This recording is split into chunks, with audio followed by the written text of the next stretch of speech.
Hello guys, good afternoon. So for today's video is mag-unbox tayo ng parcel natin guys. So ito pala guys is running vest. So bubili tayo ng bagong running vest guys kasi nga yung running vest natin is sobrang lumang-luma na guys. So pugaw na pugaw. Diba?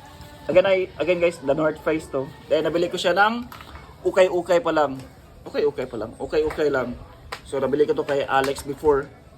In which si Alex is nasa Japan na nagtatrabaho. Pero again guys, functional pa naman siya. So nabili ko to mga 2016 yata.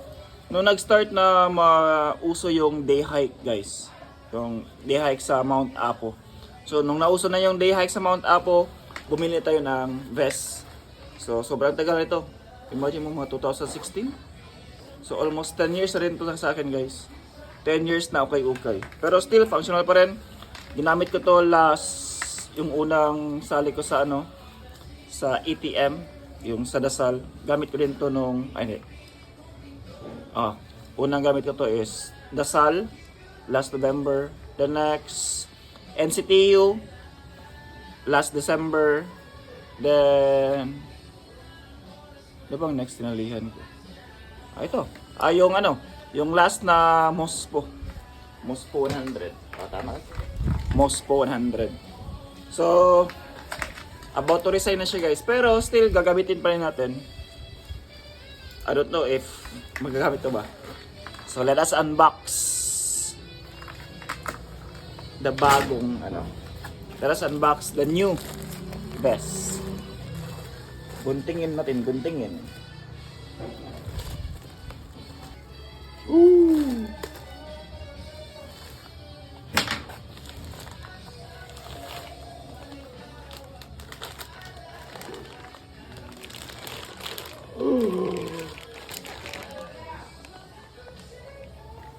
Only G.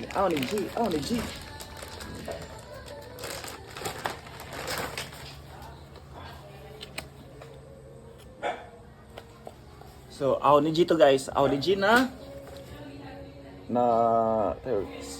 So, lumabas talaga yung guys. Actually, limited lang yung stocks nito ng kulay na ganito.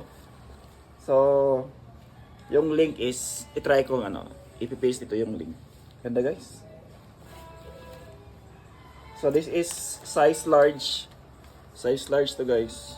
Okay rin naman ang size large. Wow. Try natin sukatin. This one is to? Parang extra strap. Okay, extra strap niya. May whistle pa.